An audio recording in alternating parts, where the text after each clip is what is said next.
Elly De La Cruz is already showing us signs that he can get to exactly where we want him to be. Superstardom.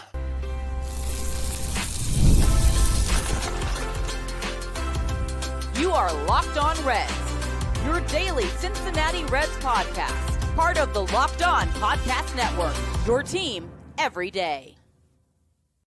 What's up and welcome into the Locked On Reds podcast. My name is Jeff Carr and I am so glad that you're alongside me here today. I've been hosting this podcast now going on my 7th season and I'm so happy to be talking Reds with you here. Lifelong Cincinnati Reds fan, and Locked On Reds is part of the Locked On Podcast Network. We are your team every single day. And on today's show, we're going to play a little game of buy or sell with the early spring training performances that we've seen. I'm going to tell you whether I buy or sell the nice start that Will Benson is having. And then also, the whole base running blunders thing. We're going to look at that coming up here later on in the show. I'm selling what everybody's trying to say about Nick Lodolo, and I'll tell you why here in just a few minutes. But I want to begin today's episode with why I buy what I'm seeing from Elly De La Cruz. He has been absolutely on fire to start spring training, and it's not about the stats. I tell you all the time, spring training stats don't matter. It's not about the stats. It's not about the fact that he's batting over 500, although that's pretty awesome. It's not about the fact that his OPS is almost 2,000, although that's pretty awesome.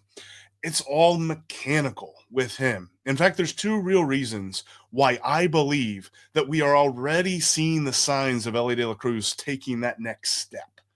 The first one is the fact that it's all mechanical.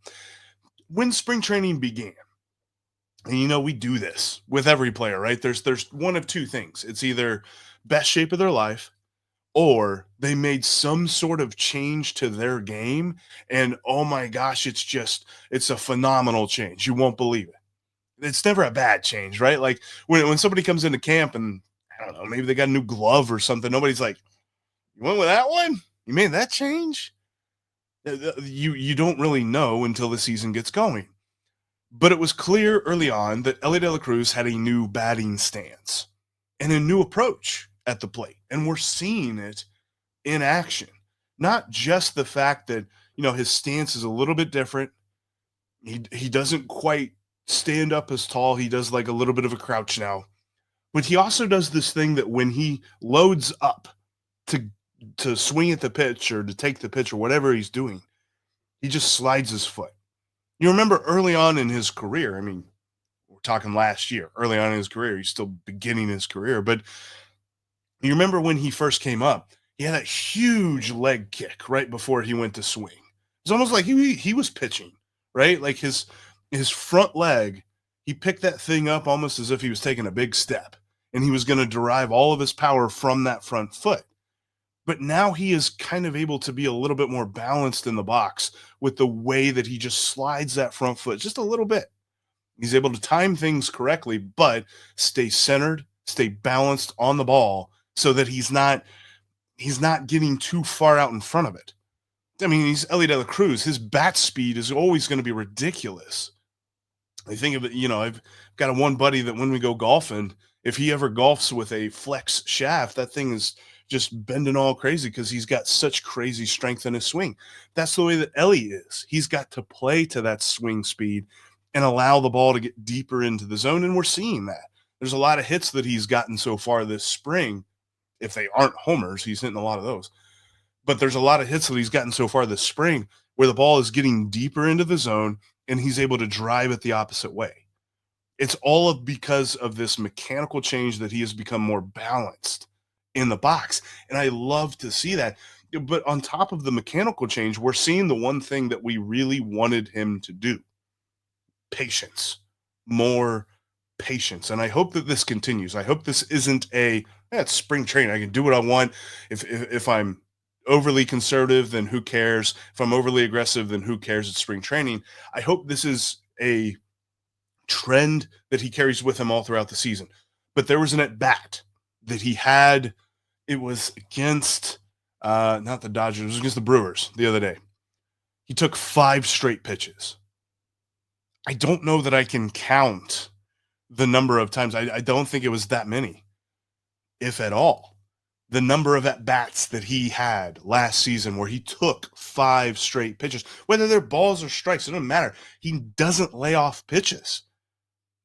He wants to get that hit, but he took a walk on 5 straight pitches, and I don't think he checked a swing at all. Like, I think, like, he did that whole thing where, you shift your shoulders as you load up and get ready to swing, but we never saw the bat really come off his shoulder. And you could tell that he understood where those pitches were. There was one outside, there was one low. He was laying off of them perfectly. There was a tailor-made pitch that Elly De La Cruz always offers at, especially when he's batting right-handed facing a left-handed pitcher, where the lefty will throw a breaking ball that starts out on the outside of the zone and breaks in on him. Swings at that pitch 99% of the time last year, it felt like. Laid off of that twice in the same at bat. The things that we're seeing from him are eye test passing, but it feels like it's something that he can repeat. It's not that he's getting lucky. It's not that, he's just hitting the ball where they ain't and he's facing subpar competition and things like that. Like, what he is doing is repeatable. And that's number one for me. The other part of this, the two reasons why I'm buying what I'm seeing from him, is that his lineup protection is back. And I think that this is also a little bit of a sneaky way of saying that I'm buying what I'm seeing from Matt McLain as well. But the fact that Matt McLain has returned seems to have transformed him just as a player. I mean, you see him in the field, he looks even more loose. I mean, Elly is a loose player as it is. He loves to have fun playing the game, but it seems as though having Matt McLain back has just unlocked another level. And I know that, they said on the broadcast, Batman and Robin, think we can like ascertain who Batman and Robin are in that case. I mean, come on, Elly is clearly Batman here, but the fact that Matt McLain is back and just what it does for him in the lineup, because pitchers have to pitch to him first. And I actually love this setup. I think, but when spring training was starting, we were kind of laying out our too early predictions for what the lineup could look like and things like that. And we constantly had Elly ahead of Matt McLain.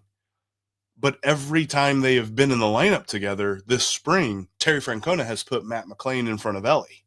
And I love that. I especially love that for Matt McLain because he's going to see a ton of good pitches to hit with Elly De La Cruz coming up right behind him. But I love how that works. And then you also have what seems to be the reemergence of Austin Hayes. We're seeing a much closer to 2023 version of him than we are 2024 because he's healthy. We're seeing hopefully the breakout of Christian Encarnacion Strand. So you're going to have guys behind Elly in the lineup that can hit as well. That didn't happen on a consistent enough basis last year for pitchers to really be worried about who came after Elly. They could pitch around him and force him to swing at bad pitches if he was going to swing, or force him to take a walk, which he didn't love to do. And now they can't do that. And I love to see that. But with Matt McLain back, like getting those two dudes in the lineup, I love to see that tandem. And I'm buying it from both of them. In fact, I'm not the only one buying on the Matt McLain side of things. Jeff Passan from ESPN is also buying this. He even said, it's easy to forget that McLain had a better rookie season in 2023 than did Elly De La Cruz. But while Elly was really breaking out in 2024, Matt McLain missed all of that season. Now he's healthy and he looks really good to go. I love especially the second paragraph that Jeff Passan hid, and this is in one of those ESPN Plus articles that you have to pay extra for. So this is why I kind of clipped it for you. But he said at 5'8", 180 pounds, McLain doesn't look like a power hitter, but he consistently barrels the ball, plays with a high baseball IQ, and makes Cincinnati a sneaky, dangerous team in a wide-open National League Central.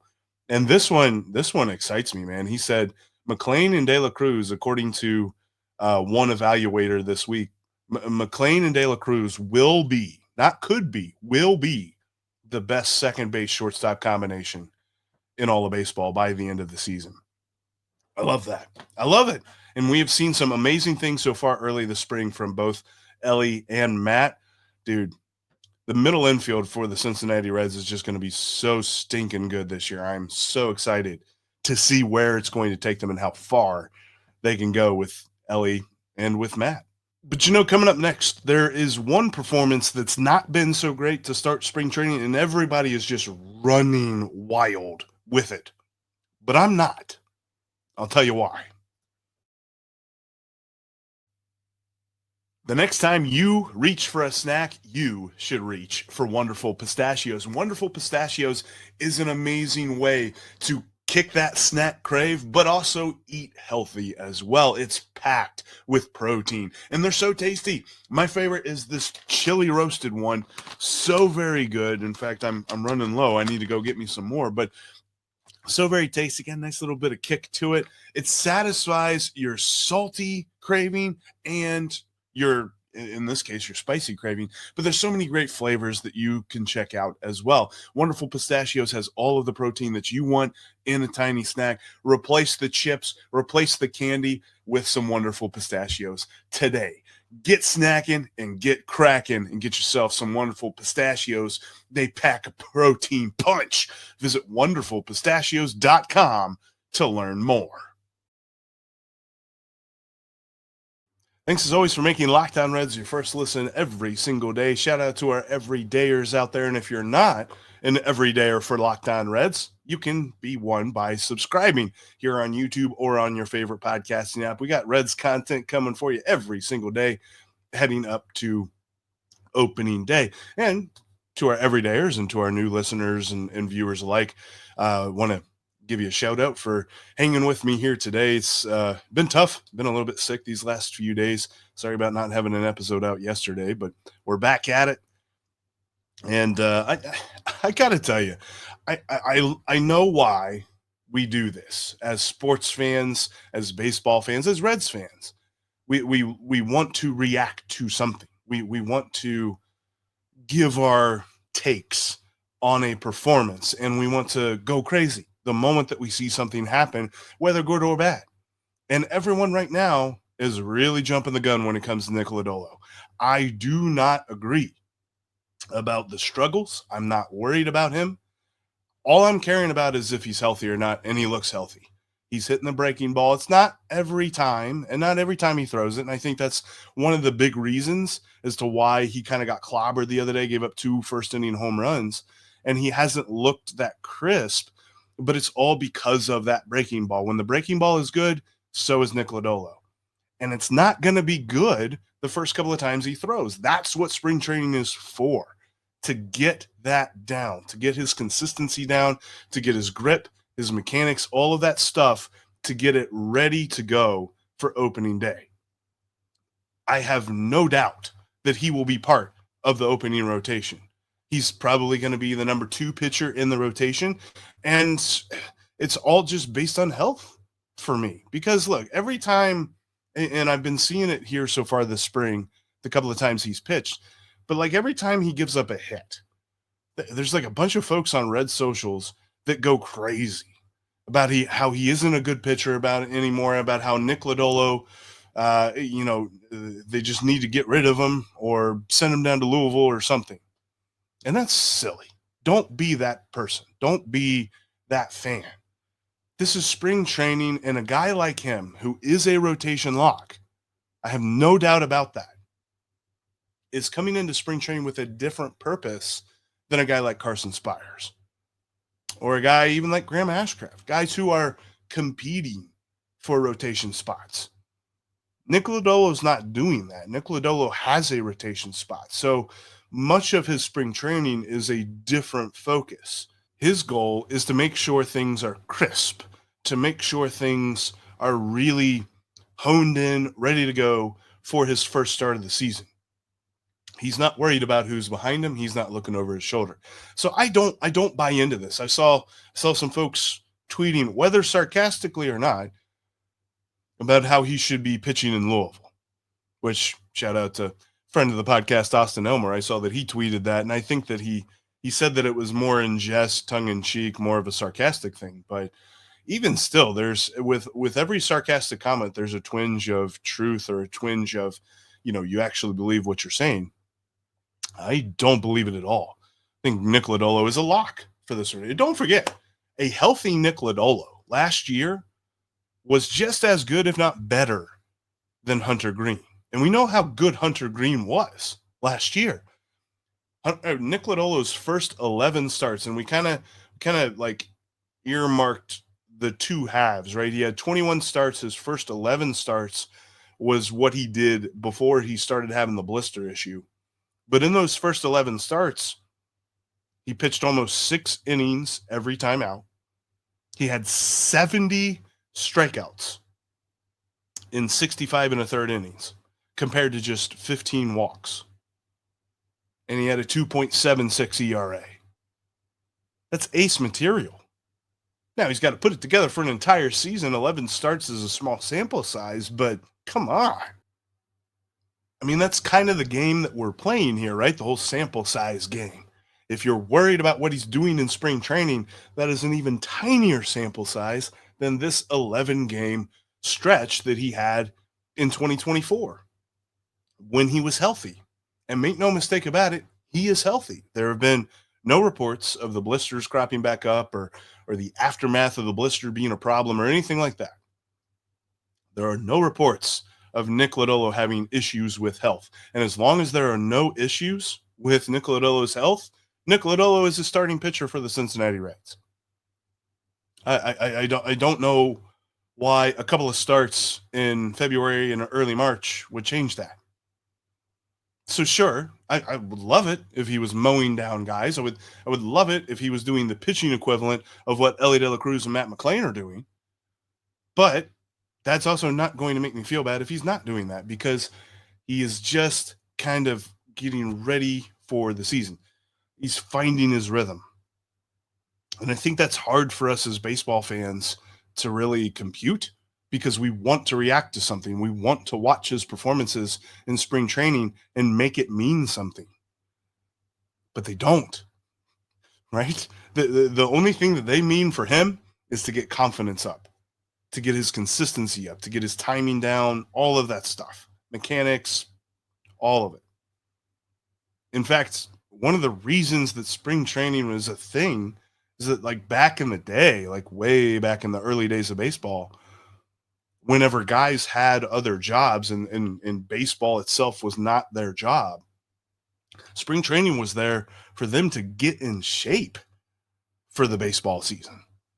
Because it's a long season. It's always been a long season, all the way back to the beginnings of the game. And so you had guys that were coming in as like carpenters and plumbers and, whatever else, cobblers. I think that was a thing back then. But they would come back from their jobs and get ready for the baseball season during spring training.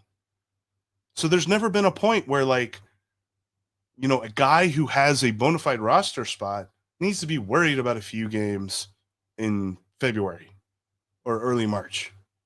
And I'm not worried about Nick Lodolo. I mean, consider this.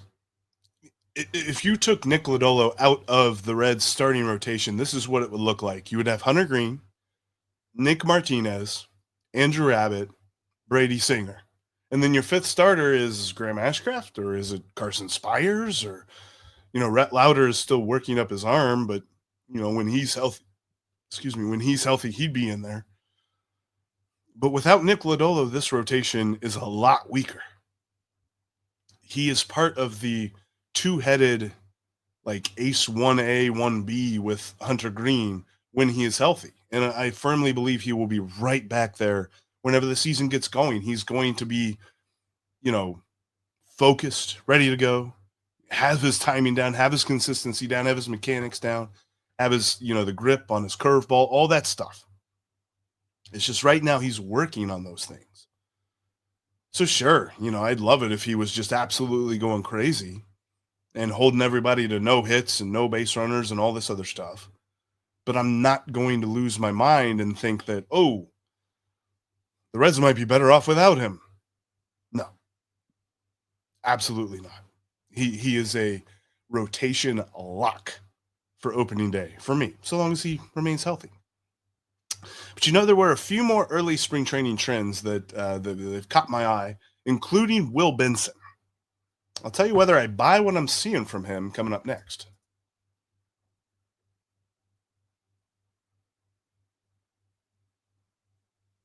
If you can't watch us on YouTube, you can always listen to us on your favorite podcasting app. We're seriously on all of them. Go find us on any one of those podcasting apps out there. A couple of other things to close out today's show, kind of a whole spring training buy or sell thing. We'll get back to the spring training countdown on tomorrow's episode, but when it comes to, Will Benson, we mentioned before spring training started that there really wasn't anything he could do to earn a spot on the opening day roster, and I still stand by that. But I buy what I'm seeing from him in spring training. I don't say that to say that I buy and all of a sudden I'm putting him on the opening day roster. I'm not saying that. But we're starting to see the changes that he needs to make. Where I talked about early on with Elly De La Cruz that one of the reasons that I really buy what I'm seeing from him is that it is mechanical and that it is something that he is doing with his swing. It's the same with Will Benson.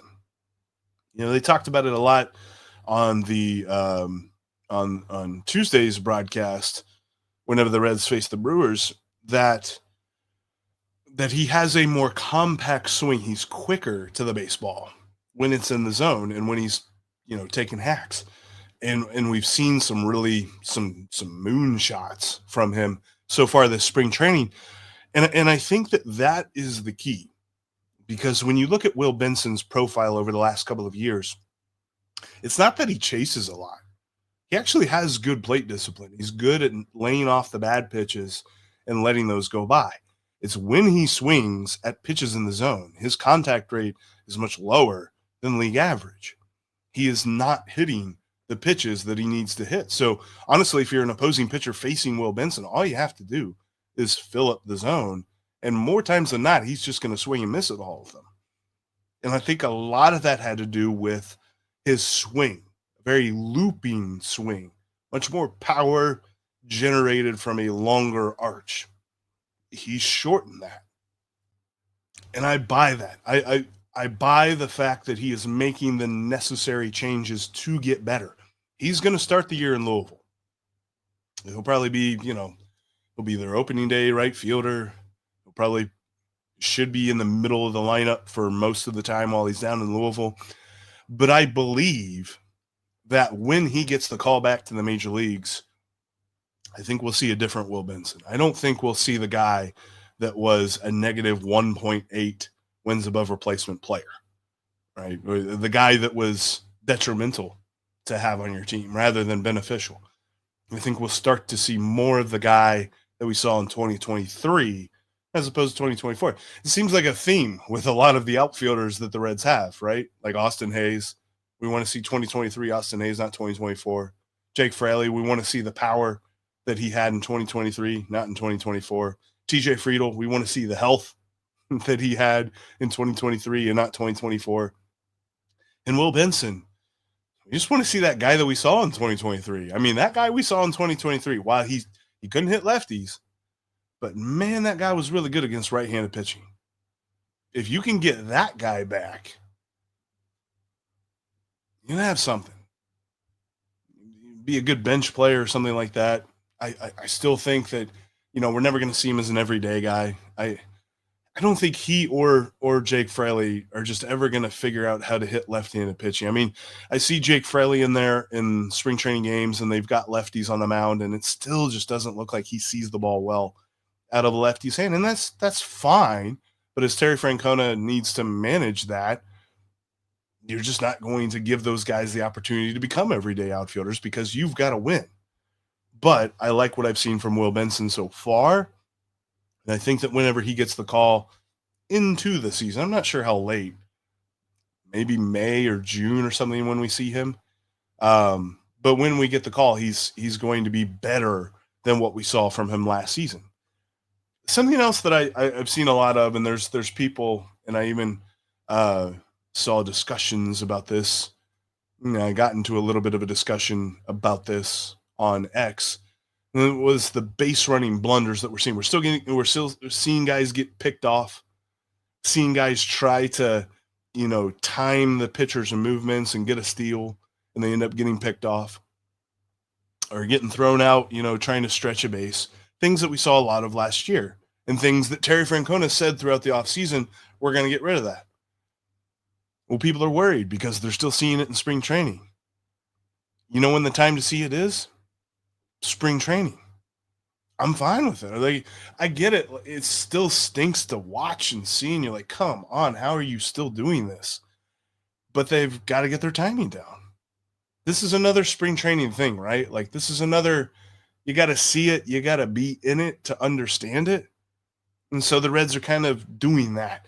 And there were a couple of cases, I'm not saying this is every case, but there were a couple of cases the other day, Tuesday night's game, where you could watch it and the pitcher clearly balked on his pickoff move. Like, he was going, he was throwing homeward, like his movement started homeward, and then he turned and threw the ball to first base.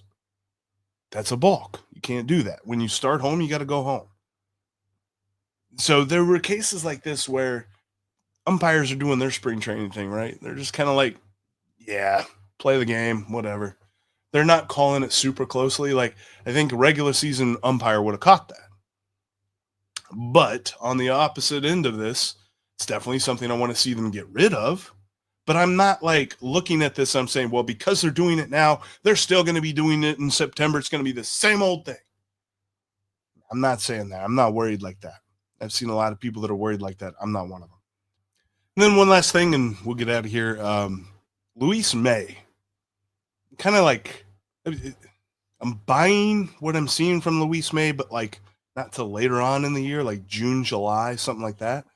So maybe it's like a pre-buy, pre-purchase. Is that a thing? Am I allowed to do that? I'm going to do it. It's my show. I'm going to do it. But I love what I'm seeing from him stuff-wise. His stuff is phenomenal. It's a better version of Dauri Moreta. And I always loved Dauri Moreta's stuff. And I felt like he never got enough of a chance from the Reds to really become a solid back end of the bullpen type guy. Luis Mey could be that guy. The reason that I'm pre-buying it and I'm not like, ooh, he could push for an opening day bullpen spot is the control. Definitely needs to rein that in. I know he's not going to get rid of the walk issue, but if he can cut it back, make sure that the strikeouts outweigh the walks pretty significantly, then we're talking something here. But yeah, like I love the stuff. Very intriguing stuff pitcher. Can they rein that in? Can they make it a little bit more focused, a little bit more consistent in the strike zone? That is when Luis Mey will really blossom into a closer type pitcher, but he's definitely got the stuff, man. I am all here for the stuff. Yeah. I just think that, early on in the spring training, it's easy to overreact to certain things. Sometimes it's warranted. Sometimes it's not. But that's why I wanted to kind of discuss those things here today. Thanks so much for bearing with me. I appreciate you, especially if you've gone all the way through the episode to this point. I really appreciate you hanging on with me here today. Hopefully my voice and everything will be back to even more normal tomorrow as we continue to talk about spring training and look ahead to opening day. Got a couple of more takes that I want to give you, so make sure that you join me on tomorrow's Locked On Reds podcast. Best way to do that, it would become an everydayer. Subscribe. Make sure that you're subscribed on your favorite podcasting app and right here on YouTube, because we're going to be with you every single day because we are Locked On Reds every single day.